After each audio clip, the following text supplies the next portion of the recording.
Hello बच्चों, कैसे हो? Welcome to our channel Pooja academy. बच्चों फिर से आप लोगों का वेलकम है सुनील सर की क्लास में। बच्चों आज मैं क्लास 11th का चैप्टर फर्स्ट लेकर आया हूं और ये पहला चैप्टर है और पहला क्लास है, तो आप लोग ध्यान रखना।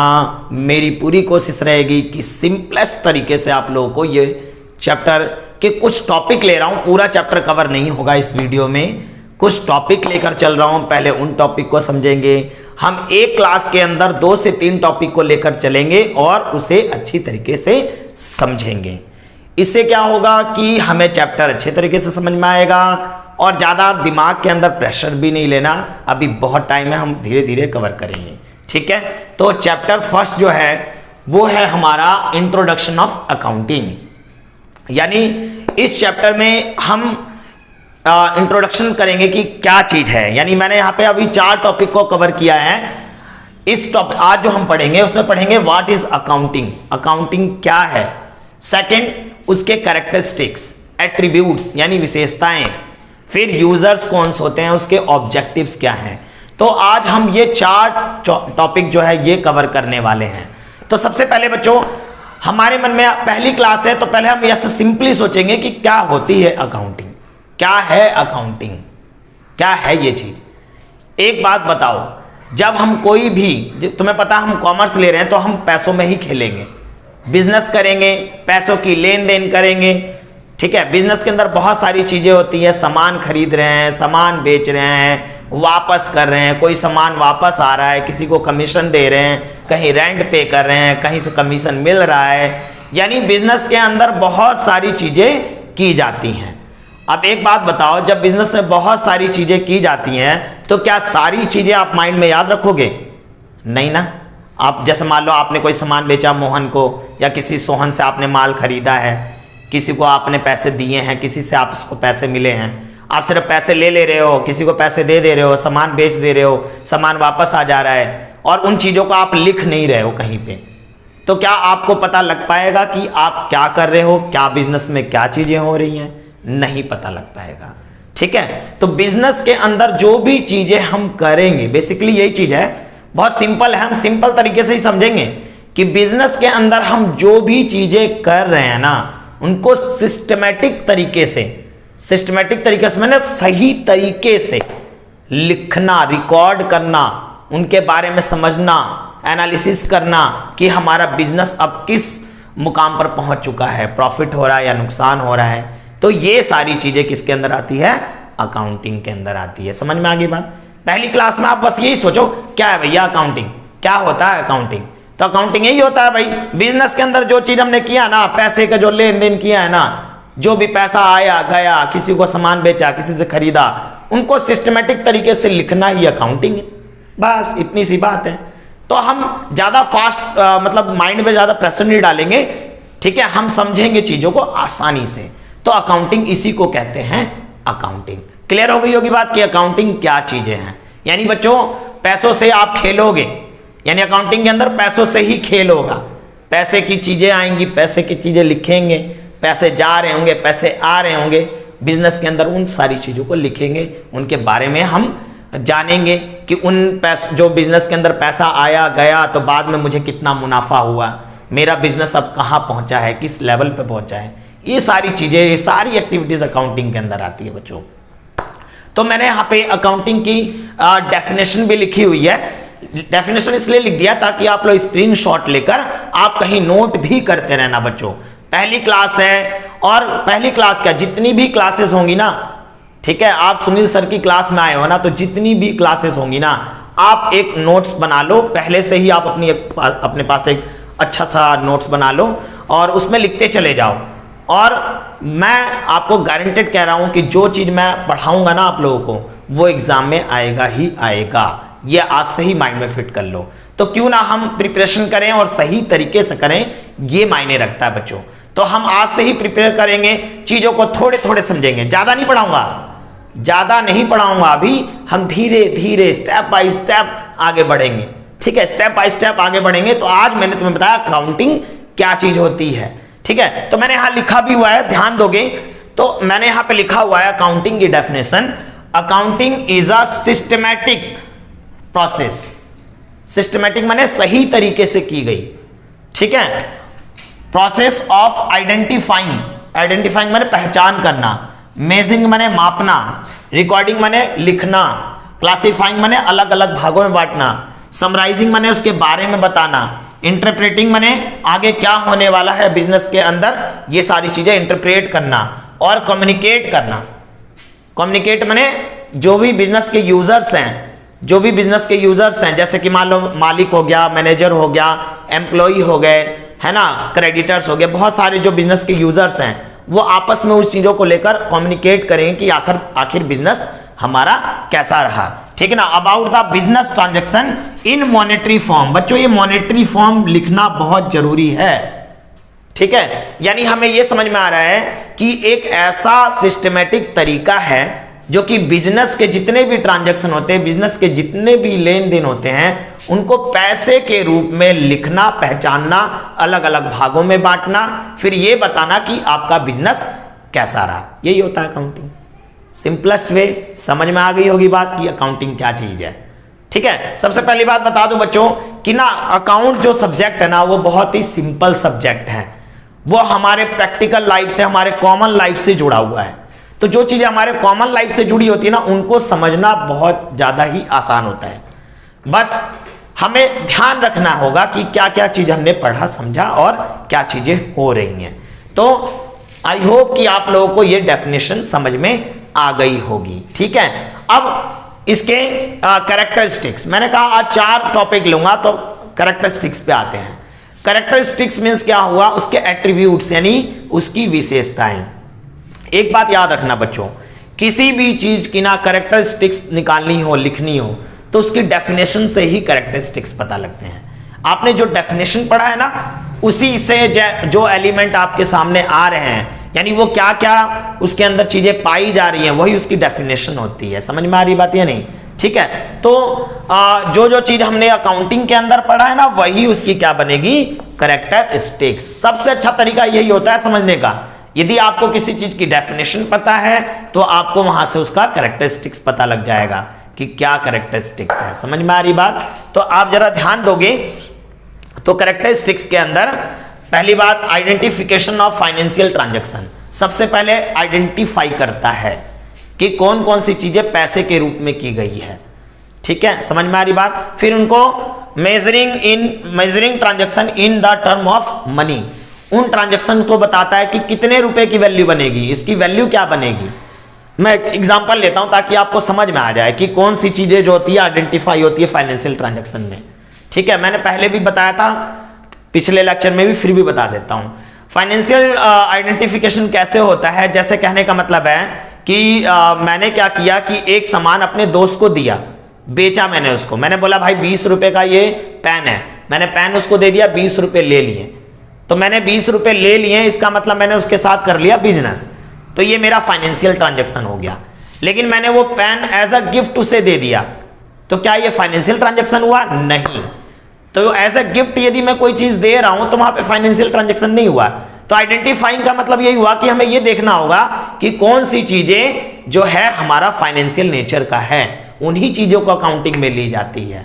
समझ में आ रही बात? हाँ, एक चीज और याद रखना, मैंने पेन दे दिया, मैंने कहा भाई 20 रुपए दे दियो, अभी नहीं दिया उसने, लेकिन उसने बोला मैं कल दूंगा, तो भी ये फाइनेंशियल में आएगा, चाहे वो एट प्रेजेंट टाइम पे मिल गया हो या फिर इन फ्यूचर आपको वो मिलने वाला हो, तो भी वो फाइनेंशियल नेचर के होंगे। समझ में आ रही बात? लेकिन मैंने एज ए गिफ्ट दे दिया, ले भाई ले जा तू ये चीज, ठीक है, एज ए गिफ्ट मैंने कोई चीज दे दिया, तो फाइनेंशियल आइडेंटिफिकेशन नहीं होती। समझ में आ रही बात? अभी जैसे आप देखो, अभी लॉकडाउन में इतने क्राइसिस चल रहे हैं, जैसे मान लो कोई बिजनेस है, ठीक है, अभी बिजनेस के अंदर कोई ट्रांजैक्शन ही नहीं हो रहा, तो फाइनेंशियल ट्रांजैक्शन कहां से आइडेंटिफाई करोगे? कोई ट्रांजैक्शन नहीं रहा, मान लो किसी का बिजनेस दुकान है और बंद पड़ा हुआ है, ठीक है, तो कोई फाइनेंशियल आइडेंटिफिकेशन हो ही नहीं रहा, वो बैठा हुआ है, तो वो ये तो नहीं सोच पाएगा ना घर पे बैठे बैठे कि मेरा इतने पैसे का आज काम नहीं हुआ। ऐसा नहीं है, जब तक कि आपका पैसे का लेन देन नहीं हुआ होगा, आने वाला नहीं होगा, तब तक आप आइडेंटिफिकेशन नहीं कर सकते हो। तो आइडेंटिफिकेशन ऑफ फाइनेंशियल ट्रांजैक्शन। फिर measuring transaction in term of money, जितने भी ट्रांजैक्शन होंगे मनी के टर्म में हम उसको मेजर करेंगे कि कितने रुपए का, 500 रुपए का, 100 रुपए का, यानी ये जो ट्रांजैक्शन हुआ है कितने रुपए का, वैल्यू क्या है इसकी। तो वैल्यू मनी में देखी जाती है। फिर उसके बाद आते हैं रिकॉर्डिंग, फिर उन्हीं चीजों को लिखेंगे। मैंने कहा था ना कि अकाउंटिंग क्या है, उन चीजों को लिखेंगे ना, सिस्टमेटिक तरीके से रिकॉर्ड करेंगे ना। बिना लिखे हुए तो हम आगे पता नहीं लगा पाएंगे कि बिजनेस कैसा रहा। आप सोचो, मनी मन सोच लोगे कि मैंने 500 रुपये का उसको सामान बेचा था, 300 रुपये मुझे वहां से मिलने वाले हैं, 100 रुपये मेरे जेब में पड़े हुए हैं, तो मन से नहीं चलता, उन चीजों को लिखना होता है। अकाउंटिंग में हम यही पढ़ते हैं कि सिस्टमेटिक तरीके से कैसे लिखेंगे। समझ में आ रही बात? तो हर कोई अकाउंटेंट भी नहीं बन जाता। आपको पता है बहुत सारे बिजनेसमैन बिजनेस चला रहे होते हैं, क्या वो सारे अकाउंटेंट होते हैं क्या? नहीं, वो अकाउंटेंट हायर करते हैं, है ना। वो हायर करते हैं किस लिए? ताकि उसके बिजनेस के अंदर जितने भी ट्रांजैक्शन हुए ना, उनको सही तरीके से वो लिख कर रखे, वो बताए समय समय पर कि क्या पोजीशन है उसके बिजनेस की।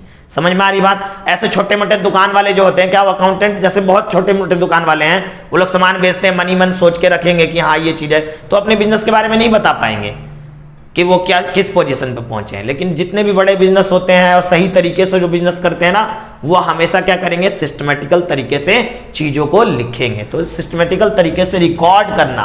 फिर क्लासिफाइंग करना। क्लासिफाइंग का मतलब क्या हुआ कि एक जैसे नाम वाले और एक जैसे नेचर वालों को एक ही अकाउंट के अंदर भेजना। जैसे मान लो बिजनेस के अंदर हमने मोहन से बहुत सारे ट्रांजेक्शन किए हैं, मोहन से हमने बहुत सारे ट्रांजेक्शन किए। मोहन को मैंने 3 बार मैंने ऐसा ट्रांजेक्शन किया कि मैंने उसको माल बेचा 400 का, 200 का, 100 रुपए का। फिर उसने पेमेंट की है, मान लो इसमें से 200 रुपए की पेमेंट कर दी, इसमें 50 रुपए की पेमेंट की है, इसमें 10 रुपए की पेमेंट की है। तो मोहन के साथ जितने भी हमने ट्रांजेक्शन किए ना पैसे लेने देने का, तो उसको एक अलग से अकाउंट में लिख देना ही क्या कहलाता है?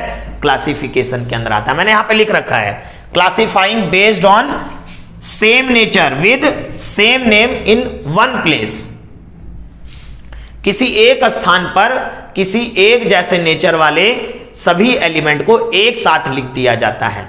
ठीक है। इसी तरीके से बिजनेस के अंदर जैसे मान लो मैंने किसी के साथ भी कोई ट्रांजैक्शन किया है, तो उसके लिए अलग अलग सेपरेट अकाउंट मेंटेन करना ही क्लासिफिकेशन के अंदर आएगा। क्लियर हो गई होगी बात? फिर समराइज करना। फिर मैं ये देखूंगा कि जो मैंने ट्रांजैक्शन कर दिए हैं, अब उससे मुझे रिजल्ट क्या मिलेगा। तो समराइज के अंदर क्या होता है बच्चों?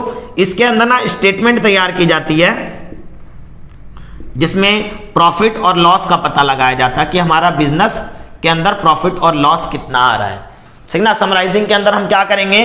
ट्रेडिंग अकाउंट बनाएंगे, प्रॉफिट एंड लॉस अकाउंट बनाएंगे और देखेंगे कि हमारा बिजनेस प्रॉफिटेबल रहा या लॉस रहा।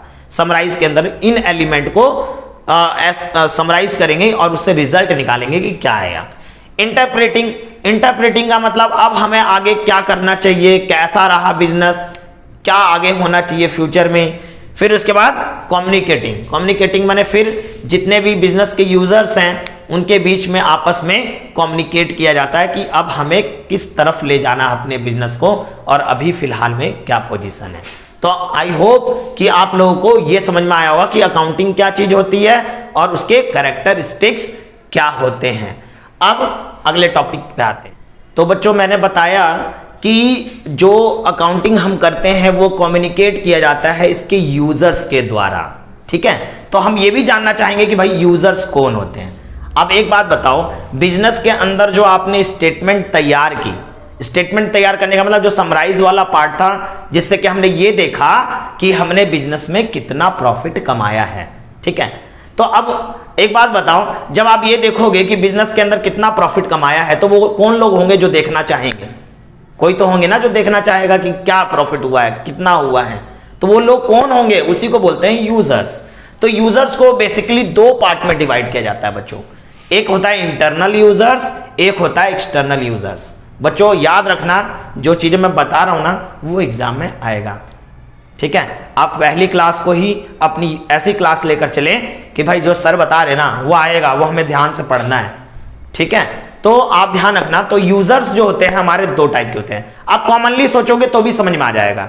हम ज्यादा वैसे नहीं सोचते, किताबी लैंग्वेज में नहीं सोचते, हम ऐसे सोचते हैं कॉमन कि कौन कौन ऐसे बंदे होंगे जो कि उस स्टेटमेंट का प्रयोग करेंगे। ठीक है। सोच के देखो, खुद बिजनेस का मालिक, वहां पे जो कर्मचारी काम कर रहे होंगे वो भी तो जानना चाहेंगे कि भाई बिजनेस कैसा हो रहा है, और वहां का मैनेजर भी जानना चाहेगा कि भाई बिजनेस किस पोजीशन पहुंच रहा है, क्योंकि मैनेजर जानना चाहेगा तभी तो मैनेज करेगा वो आगे जाकर। तो ये तीन जो होते हैं यूजर्स वो उसके इंटरनल यूजर्स होते हैं, क्योंकि वो बिजनेस के अंदर रहते हुए उन चीजों को जानते हैं।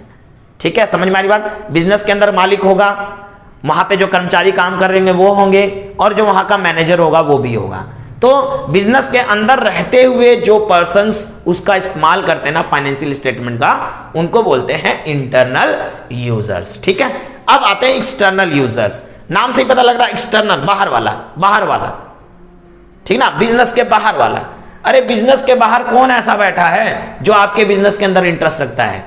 इन्वेस्टर्स, जो आपके बिजनेस में पैसा लगाएगा ना, वो भी जानना चाहेगा भैया इसका बिजनेस कैसा है, प्रॉफिटेबल वाला है या लॉस वाला है। समझ रहे हो मेरी बात को? तो एक्सटर्नल यूजर्स वो भी होते हैं, वो भी आपके फाइनेंशियल स्टेटमेंट को ना ऐसे चेक करेंगे।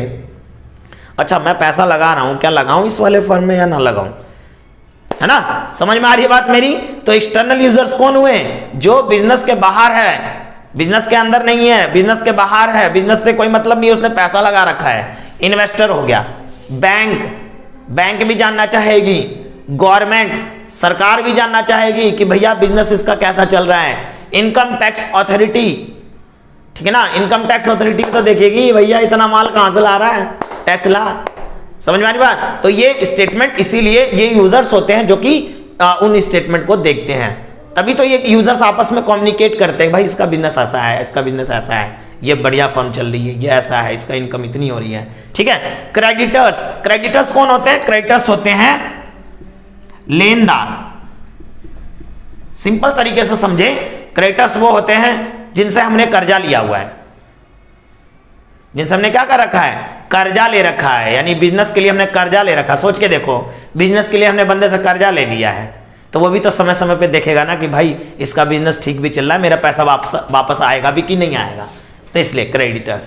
कंज्यूमर्स, कंज्यूमर्स भी जानना चाहेगा कि भाई ये कैसी कंपनी है, कैसा फर्म है जहां से मैं इनके प्रोडक्ट को ले रहा हूं।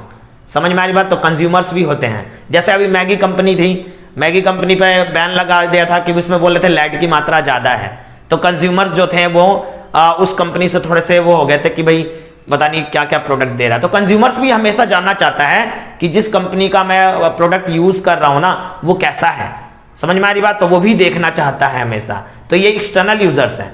ठीक है, इसी तरीके से पब्लिक, आम जनता, आम जनता भी जानना चाहेगी। ठीक है ना। उसके बाद रिसर्चर्स, रिसर्चर्स कौन होते हैं? जो बिजनेस के अंदर नए नए तकनीक को लाना चाहते हैं, रिसर्च करते हैं कि अब मैं इसके अंदर क्या करूं कि एक नई चीजें और इसके अंदर इंक्लूड करके इस बिजनेस को और इस्टेब्लिश करूं। तो ये हमारे होते हैं एक्सटर्नल यूजर्स। तो बच्चों अब आप लोगों को कभी भी दिक्कत नहीं आएगी समझने में कि कौन इंटरनल यूजर्स होते हैं और कौन एक्सटर्नल होते हैं। इंटरनल माने अंदर वाले बंदे। अंदर वाले बंदे कौन हुआ? ऑनर हो गया, मैनेजर हो गया, वहां के कर्मचारी हो गए, इंटरनल यूजर्स हो गए जो वहां बिजनेस के अंदर रह के देख रहे हैं कि भैया क्या हुआ। एक्सटर्नल यूजर्स कौन हुए? जो बाहर है, जो बाहर है, बिजनेस से बाहर। वो बाहर कौन है? इन्वेस्टर है, बैंक है, गवर्नमेंट है। तो ये भी तो देखना चाहेगी ना कि आपके बिजनेस का स्टेटमेंट क्या है। तो समझ में आ रही बात? तो कम्युनिकेट कौन करते हैं? यही यूजर्स आपस में कम्युनिकेट करते हैं कि आपकी अकाउंटिंग कैसी चल रही है और कैसा बिजनेस चल रहा है। समझ में आ रही है बात बच्चों? तो बारी बारी से एकदम सिंपल सिंपल तरीके से समझना है, हार्ड एंड फास्ट तो समझना ही नहीं है। सिंपल ऐसे बातचीत करेंगे, बातचीत में थ्योरी खत्म, बातचीत में थ्योरी खत्म कर देंगे हम कि थ्योरी क्या है। ठीक है, चलो ये हो गया। अब बच्चों याद रखना सबसे अच्छा कैरेक्टरिस्टिक्स जो है, कैरेक्टरिस्टिक्स मैंने बताया ना अभी, एक कैरेक्टरिस्टिक्स और है जिससे कि क्वेश्चन आता है एग्जाम के अंदर। एग्जाम के अंदर आता है, वो पूछते हैं इज अकाउंटिंग अ साइंस और आर्ट? क्या अकाउंटिंग जो है साइंस है अथवा आर्ट है? इस तरह का क्वेश्चन आता है। क्या है अकाउंटिंग, क्या है, साइंस है या आर्ट है? तो भाई सिंपल तरीके से समझेंगे। आर्ट क्या चीज होती है? आर्ट कहता है भैया जैसे आप अच्छा गाना गा लेते हो, आपका दोस्त भी अच्छा गाना गा लेता है और आपके कई मित्र हैं वो भी गाना गा लेते हैं, लेकिन किनका सुर अच्छा जा रहा है वो सुनने वाला बताएगा ये ज्यादा अच्छा गा रहा है। फिर कंपैरिजन करेगा, नहीं मोहन के मुकाबले ना सोहन अच्छा गा रहा है। तो आर्ट मीन्स हुआ सही तरीके से रिप्रेजेंट करना। मार्केट में पढ़ाने वाले बहुत सारे टीचर हैं, बहुत सारे टीचर हैं और सब एक ही टॉपिक वही पढ़ा रहे होते हैं सब। जैसे मैं ये पढ़ा रहा हूं, कोई और भी यही पढ़ाएगा, और भी कई टीचर होंगे जो वो भी वही पढ़ाएगा। लेकिन रिप्रेजेंट किसने अच्छी तरीके से किया, ये कहते हैं आर्ट। समझ में आ रही बात। इसी तरीके से अकाउंटिंग को सही तरीके से रिप्रेजेंट किया जाता है, सही तरीके से क्या किया जाता है, रिप्रेजेंट किया जाता है, इसलिए अकाउंटिंग को आर्ट कहा जाता है। समझ में आ रही बात। जो चीजें सिस्टमैटिक तरीके से सही तरीके से रिप्रेजेंट की जाए उसे कहते हैं आर्ट। इसी तरीके से अकाउंटिंग को भी क्या किया जाता है, सिस्टमैटिकल तरीके से सही तरीके से रिप्रेजेंट किया जाता है, इसलिए अकाउंटिंग क्या होती है, आर्ट होती है। ठीक है, क्लियर हो गई बात, माइंड में फिट हो गई एकदम। और साइंस, अब साइंस कहते हैं या नहीं कहते। अब साइंस क्या होता है, साइंस आपको पता है कि उनके कुछ प्रिंसिपल्स होते हैं। साइंस हमेशा प्रिंसिपल्स पर बेस होते हैं, विदाउट प्रिंसिपल्स साइंस नहीं होता। मतलब कुछ सिद्धांत होता है, उसमें बता होता है कि यदि मैं हाइड्रोजन के एक अणु में ऑक्सीजन के 2 अणु जोड़ना तो H2O बन जाएगा, है ना, यानी पानी बनेगा। समझ में आ रही बात। इसी तरह कार्बन और ऑक्सीजन के 2 अणु जोड़ूंगा तो CO2 बनेगा। तो एक प्रिंसिपल्स है, उसी के बेस पर साइंस कवर करता है। ठीक है, उसको प्रूफ कर रहा होता है। इसी तरीके से अकाउंटिंग के अंदर भी कुछ अकाउंटिंग बेसिक प्रिंसिपल्स हैं जिसके आधार पर अकाउंटिंग की जाती है, इसलिए अकाउंटिंग को क्या कहते हैं, साइंस भी कहते हैं। यानी हमें समझ में आ गया कि भैया अकाउंटिंग क्या है, साइंस भी है और आर्ट भी है। और आर्ट क्यों है, क्योंकि सिस्टमैटिकल तरीके से उसको सही तरीके से रिप्रेजेंट करते हैं। हम अलग अलग अकाउंट बनाते हैं, लेजर बनाते हैं, फिर समराइज करते हैं, रिजल्ट बताते हैं, तो सिस्टमेटिकल तरीके से। और जो अच्छे से रिजल्ट बताता है, समझ में आता है, ये सही से रिप्रेजेंट कर रहा है। समझ में आ रही बात। तो इसलिए आर्ट क्या है। और जिस तरह साइंस प्रिंसिपल्स पर बेस होता है, उसी तरह क्या होता है, अकाउंटिंग भी बेसिक प्रिंसिपल्स पर बेस होते हैं। उसी बेस पर अकाउंटिंग की जाती है, जो कि जनरल एक्सेप्टेड होते हैं। यानी पूरे यूनिवर्स में आप कहीं भी चले जाओगे ना, उसी के आधार पर काम किए जाते हैं, अकाउंटिंग मेंटेन किए जाते हैं। समझ में आ रही बात। इसलिए ये क्या है, साइंस भी है। इसलिए मैंने यहाँ पे लिखा हुआ है, आप लोग स्क्रीनशॉट लेना, बड़े आराम से लिखते रहना। मैं जो बता रहा हूँ सुनते रहो और उसको आराम से लिखते रहना, स्क्रीनशॉट ले लो। ठीक है, देखो क्या लिखा है मैंने, accounting is an art as well as science. Accounting art भी है और साइंस भी है। We take accounting as an art, हम अकाउंटिंग को एक आर्ट लेते हैं, because accounting is an art of recording. Accounting is an art of recording, classifying, summarising financial transaction. क्योंकि फाइनेंशियल ट्रांजैक्शन को सही तरीके से लिखने की कला है, ये अलग अलग भागों में लिखने की कला है, इसलिए इसको आर्ट्स कहा जाता है। With a systematic method, systematic method से, जिस तरह से आर्ट के अंदर सिस्टमैटिक मेथड होता है और अकाउंटिंग के अंदर भी क्या होता है, सिस्टमैटिक मेथड होता है। अब as science is based on basic principles, जैसा कि साइंस बेस्ड होता है किस पर, बेसिक प्रिंसिपल्स पर, as well as accounting is also based on certain basic principle। इसी तरीके से अकाउंटिंग भी क्या होता है, बेसिक प्रिंसिपल्स पर आधारित होते हैं, सिद्धांतों पर आधारित होते हैं। So it is a science also, इसलिए हम इसको साइंस भी कहते हैं। आई होप बच्चों आप लोगों को बिल्कुल क्लियरली समझ में आ गया होगा। अब आज का एक टॉपिक और ले रहा हूं, ज्यादा नहीं पढ़ना, छोटे छोटे वीडियोस में हमें चीजों को सही तरीके से समझ लेना है। ठीक है, अब आते हैं हम ऑब्जेक्टिव। तो आते हैं बच्चों ऑब्जेक्टिव्स ऑफ अकाउंटिंग, यानी हम जो अकाउंट बना रहे हैं उसका उद्देश्य क्या है, क्यों बना रहे हैं, है ना। हमारे मन में सवाल था क्या होता है अकाउंटिंग, ठीक है, वो समझ लिया हमने। फिर हमारे सवाल ये भी तो उठेगा कि क्यों करते हैं ऐसा, क्यों करते हैं। तो ऑब्जेक्टिव माने उद्देश्य, क्या होता है अकाउंटिंग का उद्देश्य। तो पहला होता है रिकॉर्ड द फाइनेंशियल ट्रांजैक्शंस। ठीक है, फाइनेंशियल ट्रांजैक्शंस को लिखने का उद्देश्य होता है हमारा। अकाउंटिंग इसलिए करते हैं ना कि जो भी लेन देन हुआ उसको लिखेंगे, तभी तो अकाउंटिंग होगी। तो पहला ये हो गया।